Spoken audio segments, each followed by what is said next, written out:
meu convidado de hoje é multifacetado. Produtor, realizador, repórter, locutor, radialista, apresentador, ator. São tantas as funções que é difícil enumerá-las a todas. O que é certo é que o seu nome e a sua competência nos acompanha há décadas, sempre com o mesmo profissionalismo e a mesma dedicação. Eu hoje tenho o prazer de estar a conversar com Nunes Forte. Nunes, bem-vindo. É um prazer tê-lo aqui para conversarmos. E, de facto, é verdade, este pivô de apresentação. O difícil foi selecionar imagens, o difícil foi escolher o caminho por onde iríamos enverdar, porque, de facto, e há pouco antes do programa o Nunes dizia, com muita razão, isto foi um caudal de atividades que entraram na sua vida assim, ao mesmo tempo. É difícil definir, Maria João, porque, de facto, eu não programei nada na minha vida. Quer dizer, eu queria, primeiro que tudo, ser ator. Não tinha escolhido a locução. Que eu também não sabia que tinha sido ator. Enfim, uma carreira pequenina, mas de qualquer modo eu fiquei apaixonado por tudo isto por causa da RTP.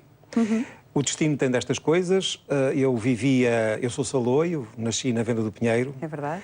E vivo lá outra vez.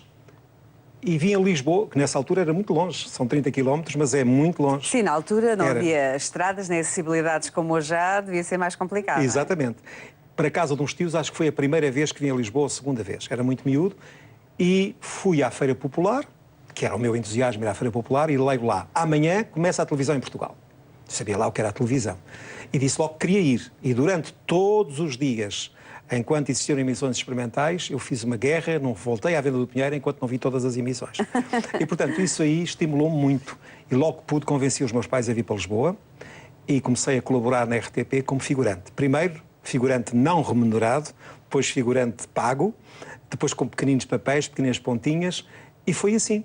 E de umas coisas passei para as outras. Teatro infantil também. Foi, numa boa companhia, dirigida por António Manuel Couto Viana. Que também foi nosso convidado. Exatamente. Já há uns anos. Já não está entre nós. Não, infelizmente não, mas chegou a ser convidado. Foi muito bom. E é engraçado porque tudo aconteceu da mesma maneira. Eu, no fundo, falava com as pessoas e dizia que gostava. Eles, não pode ser e tal, logo se vê, não? E é engraçado porque o Couto Viana pediam-me para decorar... Agora eu aproveito para começar a mostrar algumas fotos que o Nunes fez o favor de nos trazer. E isto corresponde precisamente a algumas peças de teatro infantil do Teatro do Gerifalto, em que o Nunes Forte participou. Eu não estou a ver neste momento a imagem, mas calculo que esteja a ser mostrado e quer dizer que na fotografia de baixo, eu estou também em cima, estão várias pessoas conhecidas, o Juan Sotulho, etc. Está também a Irene Cruz. E no de baixo é uma história que é engraçado, quando olho para a fotografia acho muita piada, porque até, não sei se na televisão se vai notar, notam-se os cacos de uma bilha que me está a ser partida na cabeça. Essa peça chamava-se A Princesa que Guardava Potes. Não era patos, porque essa é uma história muito conhecida. E na estreia, essa fotografia é da estreia, a Irene tinha que me partir, de facto, a bilha na cabeça.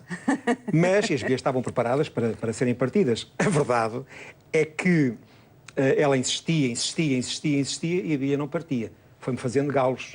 Mas a bilha tinha que ser partida, porque ela mais tarde aparecia ao pai, que se está a ver agora na fotografia de cima, que se pode ver a seguir, em que eu ia dizer que não fui eu que tinha partido a bilha, porque ela dizia, eu parti as bilhas, não sei o quê e tal, estragou isto tudo. Que era o rei que a tinha castigado.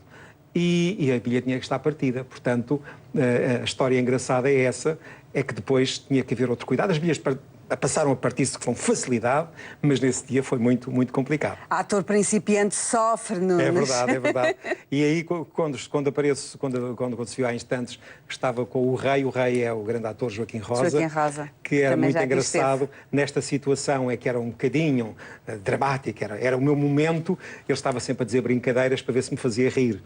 Uma vez eu estava-me a desmanchar, ninguém na sala notou, estavam adultos, mas há uma criança que da segunda fila grita, ele está-se a rir. Bom, apanhei um susto e a partir daí... As crianças dizem tudo, não é? Tudo. Mudei logo o riso para o choro. São um público terrível. Também como ator de fotonovelas, como se usava na altura? Porque eu quis fazer tudo, eu queria aprender, era a minha escola, eu não tinha outro curso e aí estou eu realmente, como noutra em que estive com a Cristina Cassola, aqui é uma outra jovem que eu penso que não fez carreira, mas enfim, pronto, era muito romântico, enfim, isso tinha muita força na altura. Aparecia em várias revistas, aqui nesta foi criada. Quero-te, mas vou-te esquecer. Era o título, de facto, dessa novela. Mas era engraçado porque E foi interessante porque eu fiz sempre o trabalho de casa. E normalmente as pessoas que iam figurar queriam tirar as fotografias e não queriam saber de mais nada. Eu estava sempre a perguntar: o que é que eu estou a dizer? Qual é a história? Porque eu tinha todo esse lado de teatrice que eu queria fazer, não é? Esta aqui outra, A Morte Também Se Compra. Bem, essa é de uma... Eu fiz muitos folhetins na emissora nacional, mas esse foi no Rádio Graça, com uma amiga que faleceu recentemente, que é a Maria Bastos, e outro. Também está ali a mulher do Assis Pacheco, e enfim, vários atores. A Maria José Baião, uma grande amiga também, locutora que está aí. E é muito engraçado porque eu fazia um mal da fita. E isto tem piada porque, ainda hoje, mas nesse tempo não admira, as pessoas confundem a realidade com a ficção. Com a ficção, exatamente. Ainda hoje acontece com alguns atores. E o que é estranho é que me contaram um familiar que na venda do Pinheiro dizia-se, quando eu passava: olha para aquele malandro, o que ele está a fazer ao irmão? Está-lhe a roubar tudo. Isso era a história que ouviam na rádio. Exatamente. Só que eu nunca tive irmãos. E, portanto, mas estranho, quer dizer, nascido e criado ali, e as pessoas de repente confundiram tudo. E mais tarde, obviamente, isso depois passa, mas no momento em que a história está no ar, as pessoas aceitam que é assim mesmo. Exatamente, e acreditam piamente que aquela história é real, verdade, e as pessoas são de facto assim. Nunes, eu tenho alguns blocos de imagens para lhe mostrar. E antes de continuarmos a conversar, eu ia precisamente sugerir-lhe isso. Vamos ver o primeiro bloco e depois já voltamos a conversar. Vamos ver então. Assim é, majestade. Peço-vos, já princesa, a honra de me acompanharem ao palácio.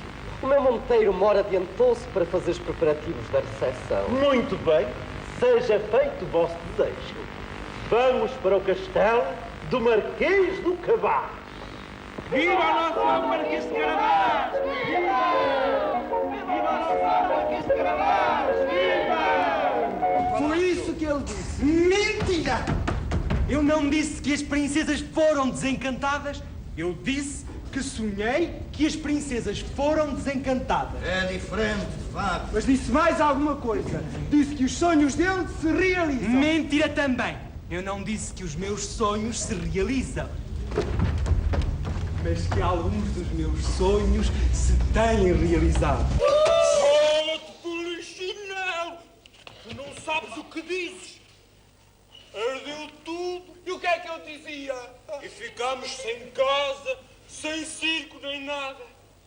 Então eu disse: agarrem todos os três às costas, no Apolinário, no Polichinelo e na Missarabela, e vou correr mundo assim. Mas eles não quiseram. Ai, que trapalhinha! Vai-te embora, Barnabé. Já vejo que são contas melhor que o Polichinelo. Sente-se. Agora, um pequeno intervalo, sim. Oh mestre Gislau, Vossa dá licença que a gente saia para ir desentorpecer as pernas? Bem, podem desentorpecer as pernas, mas não vão desentorpecer o cérebro, ouviram? É verdade. Você, ó Costa, tome muita cautela. Olha, tem um solo de grande responsabilidade na segunda parte. Não me apareça aí como do último concerto. Compreendeu que apareceu-me aí a ler semifusas em vez de fusas. Oh, a fada madrinha de meu filho. Senhor, é ela sim, a futura rainha, a bondosa rainha do vosso reino. A padeirinha que há de casar com o príncipe, porque as suas boas qualidades para sempre garantem o pão da mesa e a alegria da alma, que são as coisas mais importantes que existem. Isto foi também uma coisa que fez muito, as vozes dos desenhos animados da RTP. Vozes e manipulação. Dos próprios bonecos? Dos próprios bonecos. Ah, que engraçado, isso não sabia da manipulação. De facto, ao domingo era o dia grande da RTP, porque havia emissão todo o dia. Pois. E, além do teatro, há ali peças que foram transmitidas em direto e, por isso, existem também na RTP, mas havia outras que se faziam, o Gerifaldo fazia mesmo também peças nos estúdios. E é engraçado que, a certa altura, começaram, creio que a gostar da minha voz e começaram-me a convidar a participar também neste tipo de trabalho, que era tudo em direto. Portanto, eu recordo-me ter feito, nomeadamente, uma coisa muito interessante e que era difícil, que era o seguinte: havia um desenhador que desenhava à transparência e parecia que o desenho estava a nascer ali automaticamente, mas ele estava a desenhar. E eu tinha que ir contando a história à medida que ele fazia os desenhos. Tudo em direto. O engraçado disto tudo é de facto ser o direto, aquela adrenalina. Claro. E depois... Mas não existia um texto prévio? Existia o texto prévio. Eu é que tinha que ir, digamos, dividindo o texto de maneira que tudo batesse certo. Pronto, não é verdade? Mas é engraçado porque eu recordo-me, desde locução off de filmes, porque durante a tarde passava-se tudo e mais alguma coisa. Aquele estúdio do Lumiar conseguia ter em cada cantinho ou um recanto para uma peça de teatro, os fantoches, e nós passávamos de um sítio para o outro para fazer tudo. Para fazer tudo. E aí foi uma grande experiência. E a rádio? A rádio é outra paixão. A rádio é outra paixão, porque eu realmente, como tinha a mania da teatrice, tinha sido influenciado pela RTP e também por um filme que se tinha filmado algumas cenas na Venda do Pinheiro, que era 2 Dias no Paraíso com o Emílio Virgílio Teixeira. Pronto, queria fazer teatro, sem pensar se tinha jeito ou não tinha jeito. E comecei a escrever para as rádios para fazer teatro radiofónico. E praticamente ninguém respondeu, a não ser o Rádio Ribatejo, que me pediu para aparecer em Lisboa nos seus estúdios. O capitão Varela Santos, que era pai da Maria Helena, a primeira locutora oficial da RTP, que me convidou a ir lá aos estúdios de Lisboa e fez um teste e disse, olha, nós não temos teatro radiofónico, mas se você quiser, faz aqui umas experiências e de locução, é o que temos e pode ser que dê.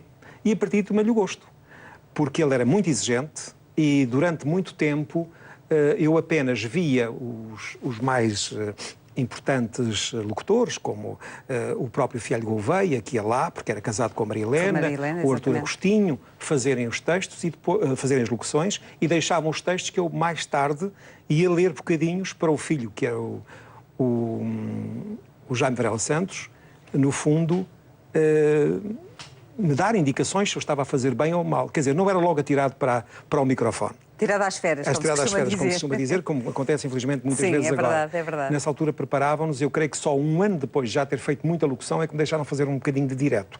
De resto era só gravado. O Alerta Está surge na Rádio Ribatejo. Não, o Alerta Está não surge na Rádio Ribatejo. O que surge na Rádio Ribatejo é um momento militar. Eu fui para a tropa para Santarém, em Santarém era conhecido e foi, para mal dos meus pecados, o destino que tive inicial. Porquê? Para mal dos seus pecados? Sim, porquê? Porque eu pensava que ia parar, por exemplo, para Mafra, que era mais perto da minha terra natal, e ao ir lá cair, tive 2 semanas horríveis, ou 3 semanas, é que, portanto, ninguém sabia os nomes dos meus companheiros, mas toda a gente sabia que era o Nunes Forte. E pensavam que, por eu trabalhar na rádio, eu tinha cunhas, o que não era verdade. E então eu é que tinha que fazer tudo. O senhor Nunes Forte está a marchar mal, o senhor... era uma coisa fantástica. O senhor Nunes Forte vai à lama, quer dizer, era fantástico. E, portanto, foi horrível. Tratavam-no por senhor, mas tinha que fazer a mesma coisa que os outros faziam. Pior ainda, quer dizer, os outros não faziam. Eu vinha todo limpinho e aciadinho lá na escola prática, lama. E, portanto, tinha que ser realmente mais castigado que os outros. E eu temi muito porque, a seguir, eles eram, tal como eu, milicianos, foram-se embora e vieram uns do quadro. E eu não dormia a pensar que, de facto, ia ser muito mau. Até porque nesse fim de semana tinha ficado privado de vir a casa porque eu não tinha feito um salto, que era o chamado salto do galho.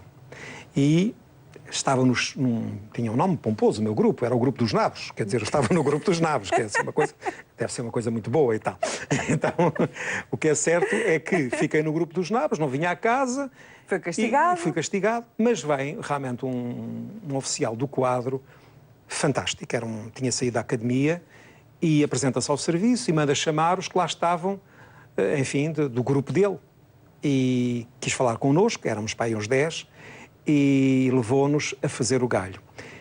E o que é certo é que, com alguma sensibilidade, nós nesse dia ficámos a saltar de mais longe que os outros. Quando na segunda-feira fomos fazer, porque ele dizia, vocês agora já estão a saltar como os outros. Não, estávamos a saltar de mais longe. Tínhamos começado por saltar de mais perto, ele afastou, aquilo era uma escadaria, quem sabe, o galho é no fundo um pau tipo poste, que tem depois um galho, digamos, uma saliência, onde nós tínhamos que nos agarrar e descer por ele. Portanto, eu nunca fui muito bom em provas físicas. Contudo, já agora, portanto, em meu favor, tenho que contar o resto. Com certeza, tem que contar o resto da história, não é verdade? Exatamente. Nunca deixei de ser o nabo, mas o que é certo é que fui o comandante dos nabos. Quer dizer, que também é importante. Quer dizer, faz toda uma diferença. Faz toda uma diferença. O que é engraçado é que todos os outros tinham escolhido nomes fantásticos. Eram os flechas, eram os dragões, eram não sei o quê e tal. E há um dia em que nós tivemos que fazer um percurso noturno e só os primeiros podiam ir na sexta-feira, porque nessa altura ia só o sábado a casa, na sexta-feira para casa. E realmente os nabos que eu conseguia orientar, quer dizer, eu não era mau em provas teóricas, era muito mau nas físicas. Então consegui que os nabos chegassem em segundo lugar, penso eu, tivemos todo o direito a casa e os dragões ficaram lá e afinal os nabos... Foi uma vitória dos nabos. Foi uma vitória dos nabos e a partir daí passámos a ser olhados com outro respeito. Mas voltando ao Alerta Está, porque pois, eu peço insisto desculpa. no Alerta Está, não tenho que pedir desculpa, porque foi um programa muito importante. Foi um programa marcante, porque assim... E ficou na história, não é? Exato. Eu realmente, como já que fui para Santarém, tinha feito uma festa de despedida em Santarém, pedi outra vez para colaborar lá para fazer um programa militar. Eu tinha percebido uma coisa muito engraçada, é que os futebolistas, todos aqueles que eram grandes figuras, mas sobretudo o desporto, continuavam a ter uma carreira. Os cantores, os locutores, etc., desapareciam na tropa. 4 anos, 3 anos, 4 anos, e quase ninguém ouvia falar deles. E resolvi fazer um momento militar para dar visibilidade aos militares que estavam na tropa. Mas acabou Santarém, acabou o programa. Quando vim para Lisboa, resolvi então lançar a ideia do Alerta Está. Já agora mostra aqui uma foto que e essa eu penso foto que corresponde ao Alerta Está, corresponde Está. de facto, e por aí nessa foto é significativa. Está fardado. E tem uma vantagem, é que se vê aí parte da correspondência que semanalmente chegava ao programa. Foi uma loucura. Muita. Muita. Eram sacos, sacos e sacos. Não só correspondência nacional, como os chamados aerogramas, que era a correspondência que os militares enviavam. O programa teve muita, muita força e eu fiquei a fazê-lo depois de sair da vida militar durante alguns meses, para que depois um colega meu tomasse conta dele e o programa não acabasse. Foi um programa importante porque, de facto, ele definia-se como o traço de união entre os que partiram e os que ficaram. Portanto, no fundo, dava voz àqueles que estavam do outro lado. Exatamente. Não esquecendo os tais artistas, porque o programa era ilustrado com esses artistas que estavam na vida militar, mas também contando histórias e outras coisas muito importantes, que era, por vezes, e como nessa altura não esqueçamos que estávamos antes do 25 de Abril, o programa passou a ser controlado, digamos assim, pelo governo militar. Censura, exato. Pronto, passava por lá, mas nunca alteraram nada, se a verdade seja dita, mas queriam ouvir o programa primeiro. E então aconteceu uma coisa muito interessante, é que, já que eu tinha que ir ao governo militar, comecei a pedir-lhes colaboração, porque as famílias muitas vezes não tinham notícias dos seus familiares e eu dava notícias nos programas. E então as pessoas... Como é que obtinha essas notícias? No governo militar. Muito bem. E, portanto, muitas vezes eles davam, enfim, com alguma precaução, não podia dizer exatamente o local, mas diziam se ele estava bem ou se estava mal. E eu dava Isso era um grande alívio para quem ficava deste lado, claro. Isto é tão interessante. Nós às vezes não fazemos ideia o que a rádio pode, ou mesmo a televisão, claro, influenciar a vida das pessoas muitos anos depois. Aliás, no 25 de Abril, muita gente dizia, eu fazia um programa militar, isto agora vai ter consequências políticas. Toda a gente percebeu, mesmo as novas forças, que não era feito com objetivos políticos. Eu não defendia a guerra, não tinha nada a ver com isso, eu procurava ser o tal traço de união entre os que partiram e os que ficaram. Ser útil. Ser útil. E fiz reportagens lá. Mas o que é curioso é que no próprio ano da Revolução, fui eu, porque tinha feito alguns espetáculos, dois deles na RTP, realizado por Luís Andrade nos estúdios da Tobis, com grande equipamento militar de canhões e de não sei o que mais, e outro fiz mais, mas outro no Monumental, que era uma história que a RTP transmitiu em direto, que era um barco. No fundo o palco era um barco, porque não havia dinheiro, tal como hoje, e então fui buscar as coisas mais simples, que era barricas, barcos, caixotes, e fizemos o convés de um barco, que era a ida das tropas. E depois fizemos, na segunda parte, o regresso das tropas. Mas eu queria dizer é que, no ano do 25 de Abril, foi realmente o comandante da Região Militar de Lisboa que me convidou para ir apresentar o Natal dos soldados no Coliseu. Portanto, provando afinal que não havia aqui nenhuma ligação, nenhuma conotação política. E valorizando todo o trabalho que tinha feito. E há outra coisa que do lado humano não pode ser esquecido, é que anos depois, mas muitos anos depois, já eu era casado e tinha filhos, e com as crises também existiram, como agora, não é? Houve uma altura que, por exemplo, escasseava o leite. E as pessoas, sabendo que eu tinha filhos, já tinha 2, diziam à minha mulher, não se preocupe que o leite nunca vai faltar ao seu menino, porque o seu marido também se preocupava connosco. Na altura do Aulas da Estado. É muito bonito. Tenho muitas muito, histórias muito assim. bonito. Muitas Muito histórias. bonito. Não nos vamos ver mais algumas imagens. Claro.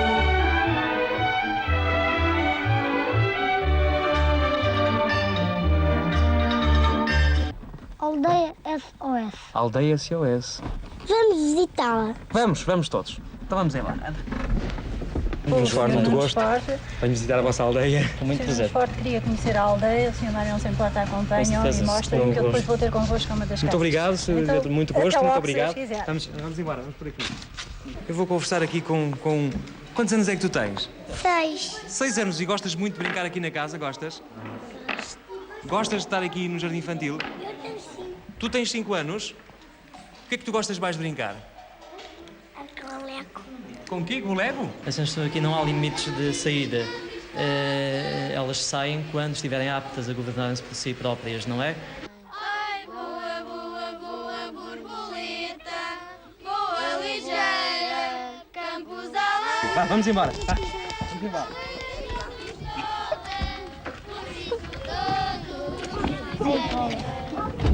Já não serás mais ninguém nesta casa com medo do fantasma. O médico vai tratar-te. O fantasma que o Sr. Rottenmeier dizia andar por aí de noite? Eras tu, Heidi, que levantavas da cama às escuras, descias as escadas. Eu não sei como fazer isso. Isso chama-se sonambulismo. Anda cá. Minha querida. Olha, o médico da Clara vai dar-te um remédio para tu tomares e vais melhorar. E não se esqueçam que enquanto acreditarem que eu existo, eu volto todos os natais. Boas festas, Pai Natal. Feliz Natal a todos. Porque o Natal é quando o homem quiser.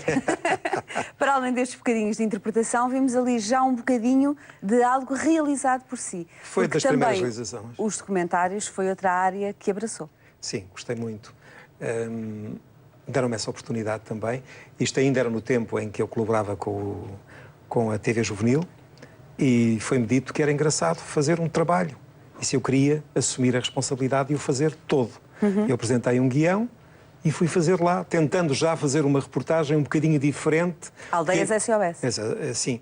Aqui não se vê porque é um excerto, mas isto tem uma lógica toda. Sim, obviamente. Pronto, em que claro. realmente vou visitando a aldeia e foi a primeira vez, penso eu, que na RTP se falou desta obra fantástica que é a Aldeia SOS. E depois desses muitos mais se seguiram, não é? Sim, mas estou-me a lembrar, mais por tarde. exemplo, do documentário da Hermínia Silva, que já passou tantas vezes. É verdade, esse documentário também é engraçado. Todas as coisas acabam por ter uma história, como Sim, eu os vivo evidente, apaixonadamente. Evidente. Eu tentei que se fizesse o documentário muito antes dele ter sido feito. Mas, enfim, nem sempre da televisão vinha luz verde para se fazer e já a Hermínia Silva não estava em condições para fazer o documentário.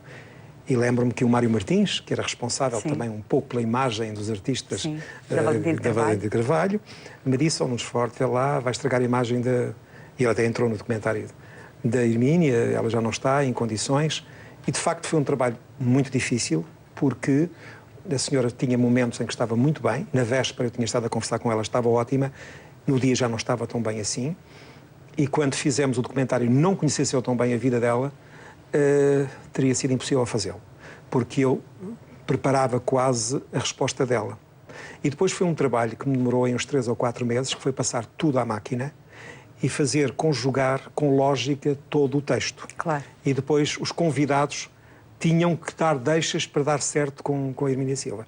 Isso caiu no goto, curiosamente, a RTP, que eu recordo-me que foi dos primeiros documentários a ser passados na RTP Internacional e passou tantas vezes, havia menos programação nessa altura, que um colega me disse, olha, todos os dias quase vejo o documentário na RTP Internacional, porque o público insiste em ver este documentário. E, de facto, tem passado tantas vezes... Até na RTP Memória já passou. Passou na RTP Memória e este ano já passou no Canal 2, que é curioso, voltou ao Canal 2.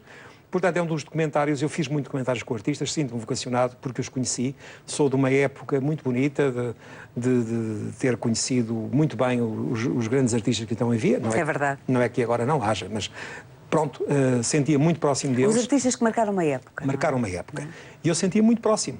E quis passar isso para o arquivo da RTP e hoje estão vivos graças também à RTP Memória. E também o que é feito de si. Bom, o que é feito de si... eu tantas vezes aproveito, entre aspas, quando tenho convidados que fizeram parte do naipe dos seus convidados, no fundo, não é? Isto, no fundo, teve a ver com uma ideia muito engraçada. É que, primeiro, era não desgastar o arquivo da RTP, não ir buscar imagens ao arquivo. Portanto, foi feito com base em fotografias. Em fotografias, precisamente. E a lógica... E o depoimento final da pessoa avisada. Exatamente. Era, digamos, foi complicada a aprovação pela RTP. Passaram várias direções de programas, porque eu apresentava a ideia e eles diziam, é um formato que não existe. Eram 5 minutos. Não existe e, portanto, não nos dá jeito nenhum. Mais tarde, aceitaram fazer 30. Eles acabaram por ser, salvo erro, 120, e eu é que depois não quis fazer mais, que na altura já não tinha, digamos, material que desse o mesmo nível. E como sabe, no que é feito de si, começamos quase sempre uma fotografia de bebê e vamos contando a história até que as pessoas começam a reconhecer quem é, não é? E o interessante disso é que o bocadinho final, porque a lógica do nosso trabalho todo em televisão é normalmente gravamos um depoimento, não é aqui, que, enfim, isto é um direto, não é aqui, mas... Quando muito um falso direto. Um falso direto, não é? Mas em que não há cortes, não há montagens, mas normalmente quando gravamos depoimentos depois cortamos e aproveitamos um excerto. Exatamente.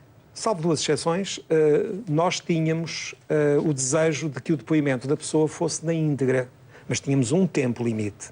E então era ensaiado e havia marcação. As pessoas às vezes movimentavam-se em casa, não sei se já reviu, havia sempre uma encenação. Sim, é verdade, é verdade. E, portanto, é verdade. Por exemplo, a Milu já não queria fazer nada, já tinha recusado até, enfim, a colegas com grande prestígio aqui na casa e ainda fez porque eu lhe garanti uma boa iluminação e uma boa imagem. E, portanto, ela fez ainda ela preocupava-se muito com isso. Com a imagem.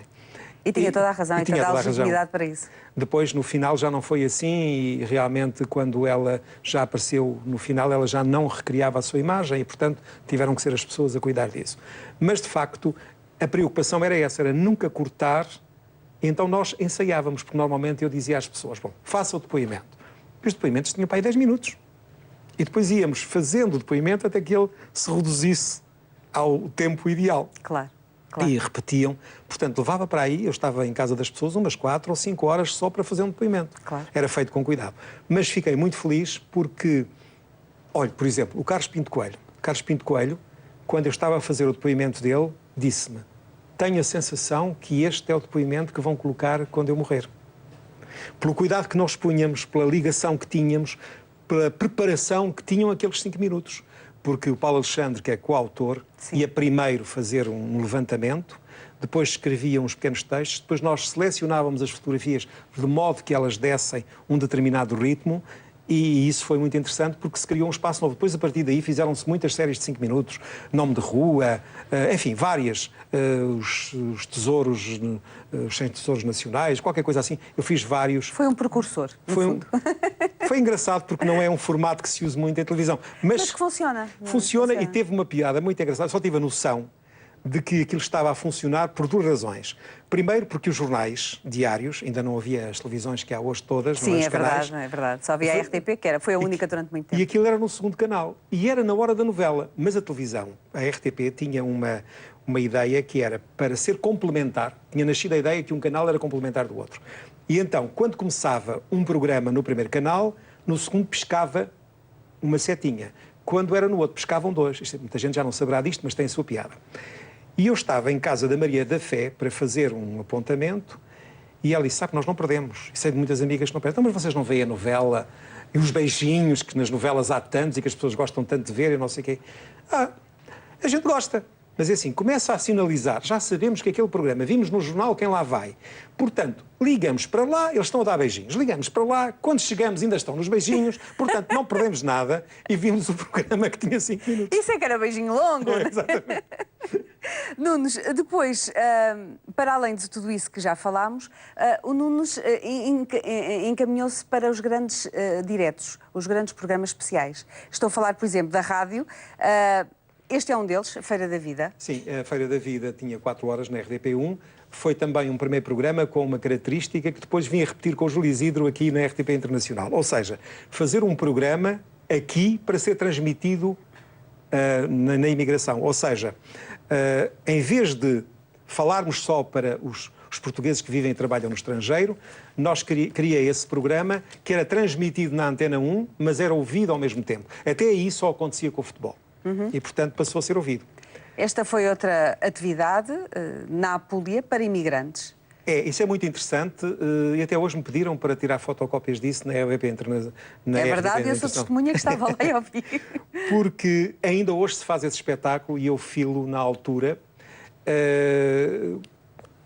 com um sentido muito curioso. É que eu tinha ido para a RDP Internacional e não conhecia o público e fui para lá no Natal. E inventei uma coisa que resultou muito, que foi, até para tomar o pulso ao público, que foi fazer uma árvore de Natal imaginária, em que as pessoas telefonavam a dizer: eu sou da terra tal e vou oferecer aos bombeiros uma verba neste Natal. E a árvore cresceu de uma forma que não se imagina. Eu digo, bom, assim chegamos às nuvens, passamos das nuvens porque o público aderiu, era um público de todo o mundo, a contactar e a telefonar. Não posso garantir que toda a gente tenha feito as ofertas que anunciaram, mas tenho a certeza que muitas foram feitas porque depois tive retorno disso. Então senti que o público queria comunicar muito.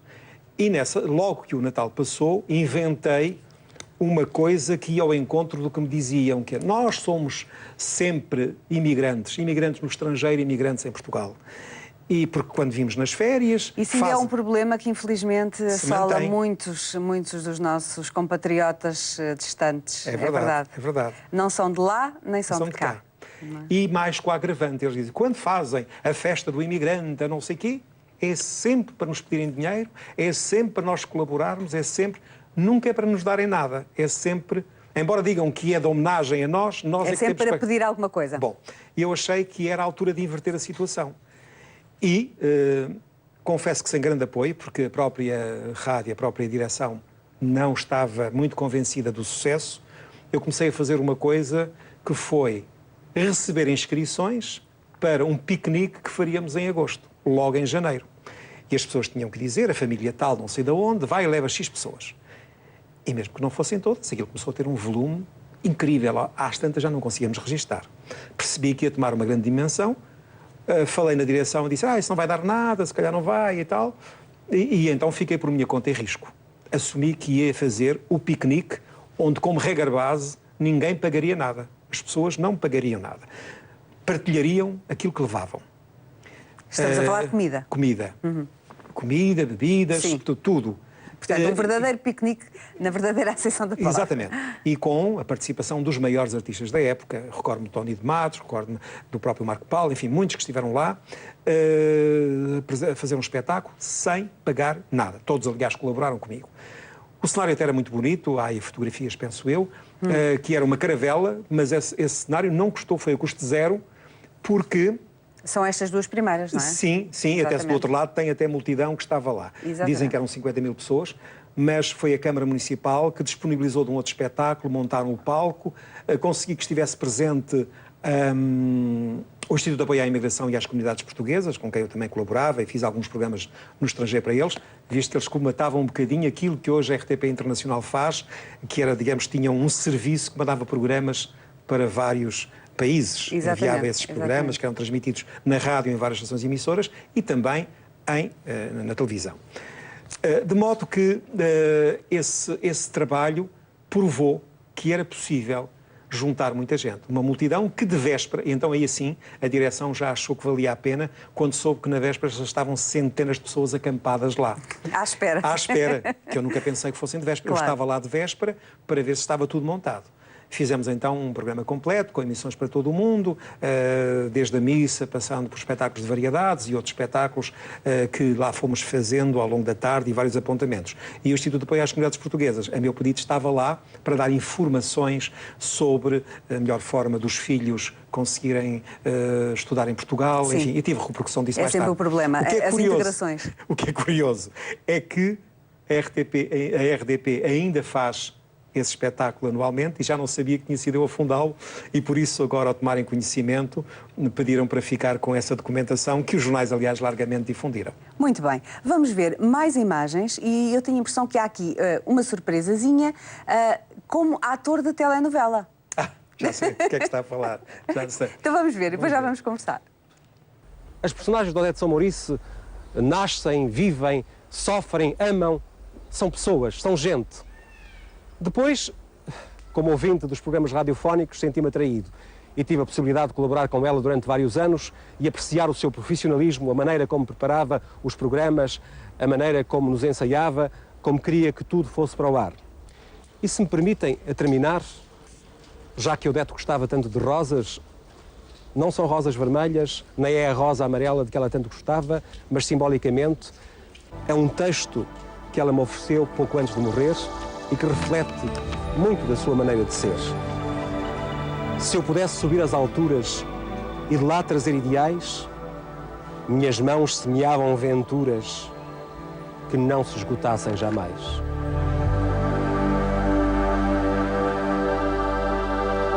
Nós não vamos falar da Rádio Renascença, mas sim do concurso para a promoção, descoberta, se possível, de novos autores, compositores e intérpretes da música ligeira portuguesa. O concurso é aberto a todo o público, que poderá saber mais informações escrevendo para a Liga de Amigos da Rádio Renascença, Largo da Biblioteca Pública 14, Lisboa 2. Enviaremos pelo correio regulamentos. Podemos dizer que podem concorrer com 2 canções, no máximo. Têm que ser amadores, portanto, não inscritos nem no Sindicato dos Músicos, nem tampouco no Sindicato dos Artistas de Variedades. Os prémios são simbólicos, pois pensamos que o importante para aqueles jovens ou não, porque o concurso é aberto a pessoas de todas as idades, é promoverem os seus trabalhos. Será, portanto, a divulgação dos seus trabalhos na rádio, a hipótese também de gravação em disco.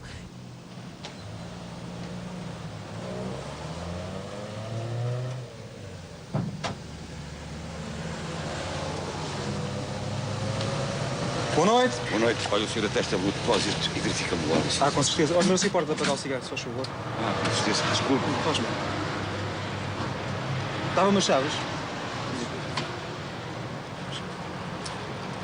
O senhor tem telefone aí? Ah, sim, senhor. É ali em frente, é ali em frente.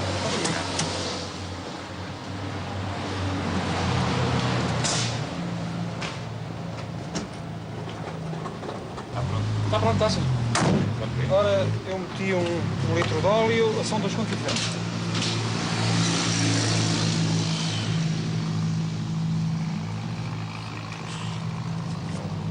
Está muito lindo. São chavinhas. Obrigado. Boa viagem. Obrigado. Então, na Vila Faia, Nunes Forte. É verdade, é verdade. Isto é muito engraçado. E na Vila Faia, primeira Vila Faia, Exatamente, primeira novela. a primeira novela. Vimos Exatamente. ali o nosso querido Rui de Carvalho. É verdade, que era o protagonista. Como protagonista Marcos Vila, engenheiro Marcos Vila. Era uma altura que eu andava muito ocupado, tinha muito trabalho na Antena 1, e eu tinha um estúdio, e portanto nas horas livres ainda tinha um estúdio na Rua Mãe d'Água de gravação. E o Nicholson e o Nicolau Breiner iam lá gravar uns apontamentos para um programa chamado Turismo dos anos 80.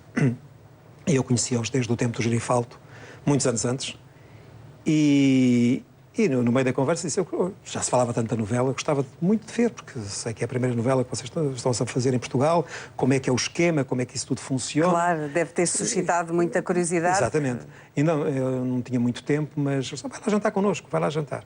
Porque eu tinha muitas emissões de manhã e não sei o quê, portanto, na rádio não dava. E eu fui lá jantar, creio que nesse mesmo dia. E quando estava a jantar, o Nicholson estava sentado ao meu lado, visto que eu era convidado deles, e disse, afinal, vem cá hoje e não está praticamente a gravar nada. Eu disse, não, porque hoje são exteriores. Temos aí uma cena terrível, que é o Rui de Carvalho, que vai ter que ser muito maquiado, porque nós vamos deitar um carro, parece que era no guincho, ele vai ter um desastre automóvel, as pessoas não sabem se ele morre, se não morre, e, portanto, é uma cena muito importante. Mas temos uma outra cena, que é antes, e por acaso era no mesmo episódio, que é esta cena que acabámos de ver. Na bomba de gasolina. Na bomba de gasolina. Bom, isto tem um objetivo, porque já nessa altura eles estavam autorizados pela RTP, não se trata de nenhuma ilegalidade, e que era, portanto, havia um patrocínio. Portanto, havia que fazer, por isso é que quando ele vai telefonar, vê-se o logotipo, etc. Tinha uns segundos, como havia detergentes e outros produtos que apareciam com esse objetivo. Claro. Mas também um efeito didático. Olha, nós queremos que seja uma pessoa muito simpática, muito eficaz e, ao mesmo tempo, também fale que não pode fumar. Pronto, havia depois todo o lado didático da questão. Por isso é o que engraçado... ali o Nunes Forte a dizer tem que apagar o cigarro. Exatamente. Pronto, esse texto não foi inventado por mim, nem o Rui o que disse foi inventado. Estava escrito. Bom, o que é engraçado é que toda a equipa estava a preparar o acidente. Então foi para ali apenas um operador e um assistente, eu e o Rui. Vejam bem, portanto, uma novela, quer dizer, os meios que tinha, hoje quando se falam de tantos meios. E a câmara estava colocada num jardim, que havia ali um jardim separador. Portanto, ninguém via a câmara. Isto foi tão engraçado que devo dizer, antes de contar o episódio, que chegou aos ouvidos do Marcos Vidal e eu fui então então chamava-se 3 Nacional, que era o Rádio Clube que durante algum tempo teve esse nome, para contar este episódio com o Rui de Carvalho, porque não era vulgar. O Rui de Carvalho estava com uma força muito grande, como sempre tem, é um grande ator, que sempre teve, tudo o que fez teve sucesso, não é? Mas era muito engraçado que lá estava a confusão, que já aqui neste programa falámos, entre personagens e atores. Entre a ficção e a realidade. Ora bem, como não havia um aparato televisivo, a câmara estava escondida e eu estava na bomba, esta cena foi gravada várias vezes, não por culpa nossa, eu nem pensava que era este take, até tenho ali uma engasgadela que ficasse, mas foi o que ficou melhor, porque as pessoas pensavam que eu era mesmo um gasolineiro. Então, a primeira situação era, quando eu estava ali, chegava um carro que ultrapassava o Rui e queria que eu metesse gasolina. Combustível, tinha que meter. E, portanto, a partir daí, gerava-se uma confusão enorme. Mas eu estou aqui é para atender as pessoas, não sei. Mas é porque não, nem deixavam falar, acontecia, porque aquilo já era noite, as pessoas iam com pressa para casa, nem queriam explicações. Claro, queriam era gasolina. Houve repetições por causa disso. E outras por causa do Rui. O Rui já estava nesta cena comigo, em qualquer das duas, e um senhor que chegava do lado de lá, aliás, há na cena inicial um senhor que está do lado de lá e que nem sabe o que se está a perceber, porque apenas está a ser atendido. Ele não é figurante, nem sabe de nada. Quer dizer, portanto... Sim, a câmara estava escondida, não sabe, tinha maneira de saber. Não havia projetores, não havia nada, não é? E, portanto, o senhor interrompia, quando está a falar... Ó Marcos Vila, cuidado que eu não estou a tramar a vida! Ó Marcos Vila, não sei o quê. Quer dizer, estou a repar bem que isto estragava mais uma vez a confusão entre a realidade e a ficção. E o Rui achou tanta graça porque ele tinha tanto trabalho que ele ainda não tinha tido a percepção do que estava a acontecer cá fora. E ele contou isto a toda a gente e fomos chamados à rádio para contar o episódio. Para contar o episódio, que nessa altura teve um grande impacto, para contar esta situação que é engraçadíssima. São essas histórias que ficam e que são, de facto, muito engraçadas. Nunes, nós aqui já falámos de tanta coisa da sua carreira e muitas mais haveria para falar, porque, de facto, tudo isto, todo este trabalho, é a sua grande paixão. Exatamente. Mas eu sei que tem outra paixão lá em casa, que é a sua família. Sim, isso tenho, graças a Deus. Infelizmente, a família desmembrou-se por falecimento da minha mulher, nesse aspecto. Tive que ser pai e mãe, que acontece a muita gente. Claro, exatamente. Mas, graças a Deus, hoje em dia, não houve mais separações. Tenho os meus filhos, a minha nora, que faz parte também do núcleo reduzido, não é? E tenho 3 netos. E, portanto, de facto, é algo muito importante, porque nós acabamos por nos rever nessas situações todas, não é? Claro. E um já tem 14, outro tem 7, outro tem 3, e, portanto, vou acompanhando todo esse crescer deles e a curiosidade. E, portanto, é sempre muito gratificante, muito gratificante. E o que é bonito é que o amor que o Nunes Forte sente por eles é exatamente o amor que eles sentem por si. Ora, veja. Como toda a gente sabe, ele é um homem de muitas emoções, é um homem muito intenso. E ele é omnipresente. Sempre foi muito presente na minha vida. Proporcionou-me, desde pequenino, eu falo em mim, apesar de ter um irmão, porque eu comecei 7 anos sozinha, era a princesa. Era realmente a princesa, sempre fui escolhida. Ele sempre quis ter uma menina. Por isso tenho o privilégio de há 42 anos, não era muito comum um homem escolher ter uma filha. E daí eu era realmente sempre estimulada, apesar de ter nascido uma menina com muitos medos, ele estimulava-me, sempre me criou cenários e festas e levou-me aos primeiros espetáculos. Eu era pequenina, eu ia a todos os espetáculos de teatro. Viver com ele é uma magia e emoção. Depois veio o Pedro tem 34 anos, é também um homem inspirado. Aliás, eu sou uma mulher no meio de homens, porque temos o Pedro, que é o meu irmão, que tem 3 filhos, que tem o Pedro, que tem 15 anos, o Bruno e o Tiago. E somos todos de gargalhada, como se pode ver, temos todos uma gargalhada. Eu, curiosamente, sou muito parecida com o meu pai. e temos o privilégio de ser sempre surpreendidos. Todos os dias chegamos a casa e ele ou nos mostra uma nova coisa que está a fazer, ou um desafio, ou uma transmissão pela internet. Ou seja, até mesmo os netos brincam com ele e discutem com ele as novas técnicas, as novas tecnologias, a realidade aumentada. Ele é a minha maior paixão que eu tenho. Amo muito o pai. E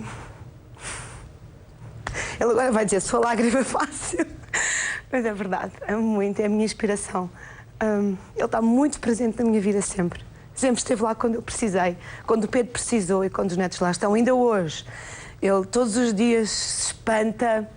Pai, quero dizer que te amo muito. Obrigada por seres o meu mestre. Quer a nível pessoal, quer de valores. Realmente és uma escolha e uma inspiração. E espero continuar a partilhar contigo estes momentos por muito tempo. Amo-te muito. Incondicionalmente. Pronto, tinha que haver uma surpresa, tinha que haver uma surpresa. De facto, a minha filha é realmente fantástica. Ela acompanhou já muita coisa, mas com uma preocupação que era em público, dividíamos bem as coisas. Ela às vezes até conta, quando, por exemplo, a Heidi, ela foi ver, a Heidi esteve 2 anos em cena, e tinha um cão, e tinha isto, e tinha aquilo. E ela tinha um grande desejo de ir com o pai e tal, e dizer, aqui não, aqui o pai é profissional, tu, lá em casa, tudo bem. Portanto, dividíamos muito isto. Hoje os pais não fazem isso, e se calhar eu fiz mal, mas eu quis sempre marcar essas coisas. Separar os dois lados. E nunca levei, pelo menos penso eu, os problemas profissionais para casa e vice-versa. Também não é normal, eu não costumo expor a minha família, não faço isso. E, portanto, acho que há 2 mundos. Eu devo dizer que não sou, por exemplo, um grande entusiasta das revistas cor-de-rosa que falam disto e daquilo e daquele outro. Leio-os muitas vezes, mais para ver a evolução profissional que as pessoas têm, o que é que estão a fazer. Claro. O outro lado acho que pertence a cada um, não é? E foi isso que eu sempre fiz. Portanto, nunca fui um homem da noite, quer dizer, eu trabalhei muito, porque repare quem fazia rádio, que eram muitas horas que se faziam, ocupava-se o dia inteiro. Com todas as outras atividades que tinha. Para a televisão. E eu, como digo, já dei a entender isso, o mérito que posso ter é de ser um grande trabalhador.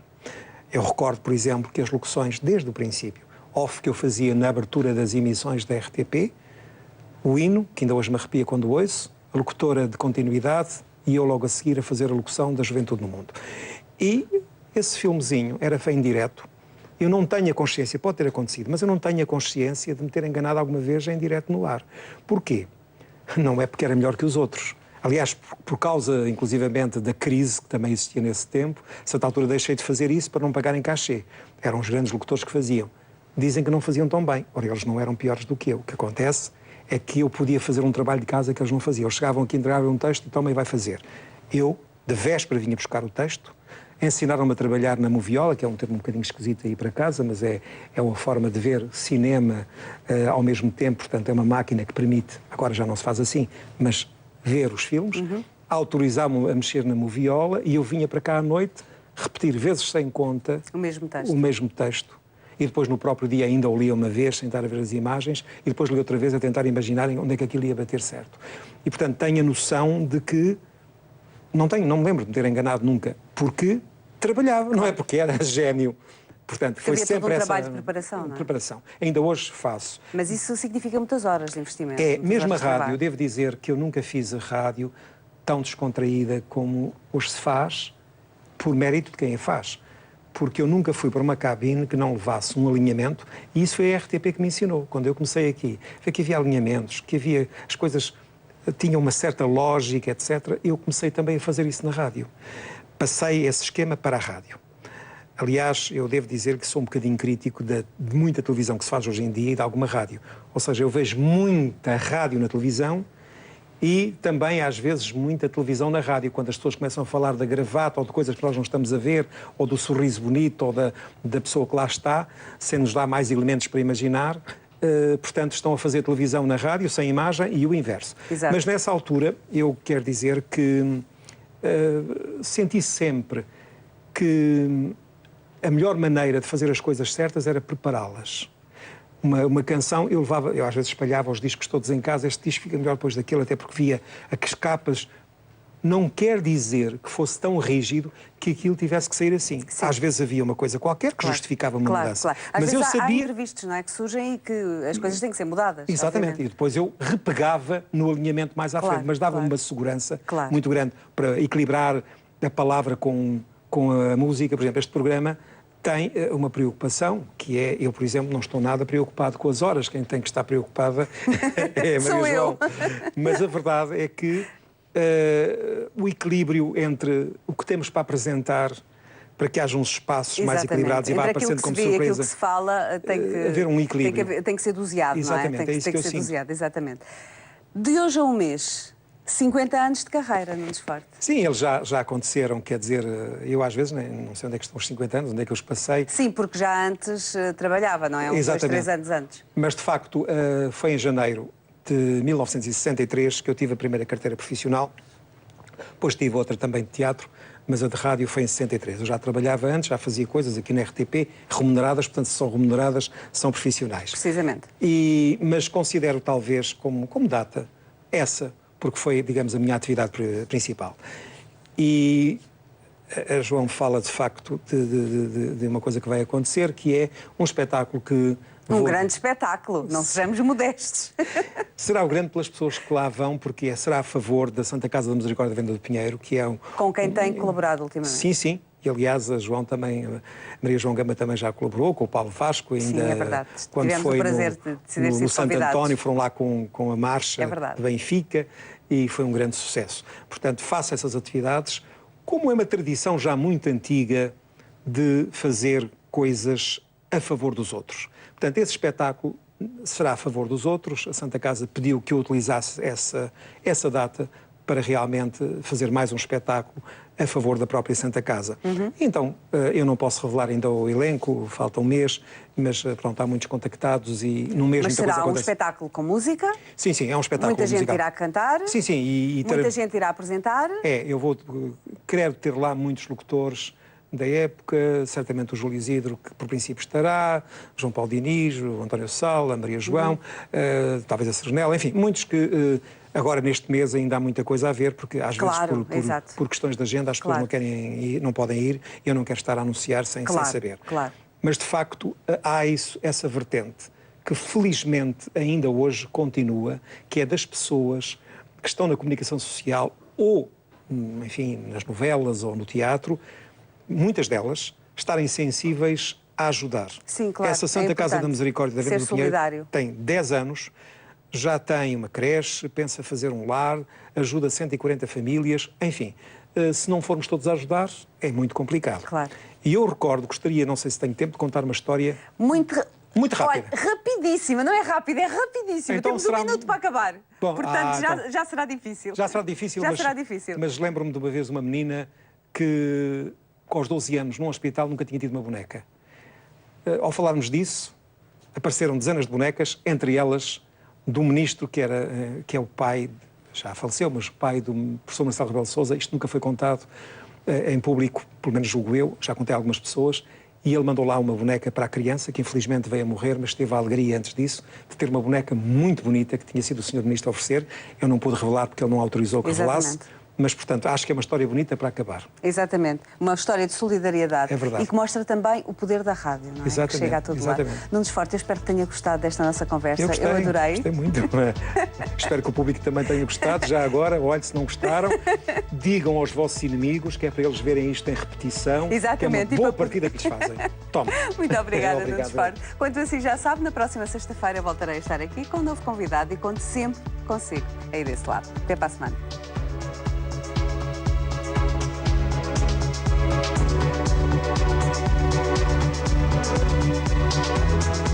Thank you.